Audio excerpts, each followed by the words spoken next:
I've been on a journey of studying Moses and Joshua the last week or so. I actually like to get the guitar, but you probably can't play that long because I don't think I'm going to, it's only so much. You were talking about throughout the music, throughout what we've talked about, and even, Candy, what you mentioned about drawing us out of Egypt. Part of the prayer that I've kind of been hearing in my heart all morning was, we talked about how great is his faithfulness and how each of us have had our Egypt that he's removed us from.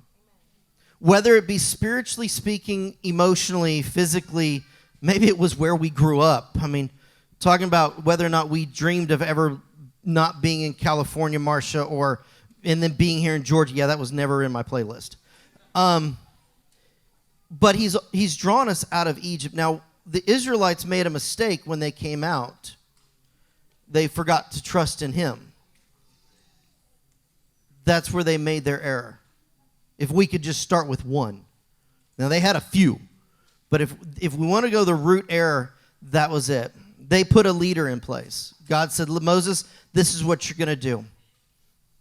It is listed in 2 or 3 different commentaries and biographies that I've read over the last few days. There has never been another prophet like Moses that God ever put on the earth because of his relationship with God. He was there on Mount Sinai. He was there. He heard his voice audibly. He could feel his glory. So when he came out of that presence, we kind of talked about how Moses came down from Mount Sinai with the tablets is kind of what Adam and Eve lost when they got kicked out of the Garden of Eden. That the glory of God that just kind of radiated everywhere, where you get an instant God suntan kind of thing. That there's something changes. God put a leader in place to lead them out. And Moses had his faults, but he was an amazing leader. The Israelites forgot to follow the leader. Follow the leader. They missed the mark because they lost perspective of what they were following. If we keep the perspective of following the cloud by day and the fire by night, if that's all we do. Walter was talking about the Holy Spirit in that prophecy, and all I could picture as you were talking about the Holy Spirit, and I know the cloud and the fire was Jesus, the Word before he was incarnated, I get that, but in our nowadays, it would be a pillar of smoke by day and a cloud by night that we would be following. But that means we have to keep our eyes on the right thing. Over the weekend, we talked about Friday night in the midst of the conference, and I'm going to tell you right now, and I'm going to try and say this correctly, church. If you weren't in this building, and I'm not going to say what you saw live or not, if you were not in this building, you missed out yesterday.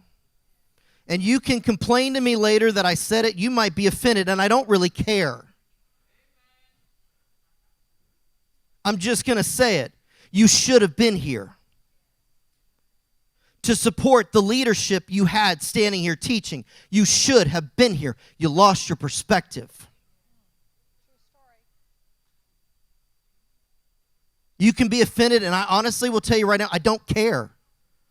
I'm in more fear of him than I am of you.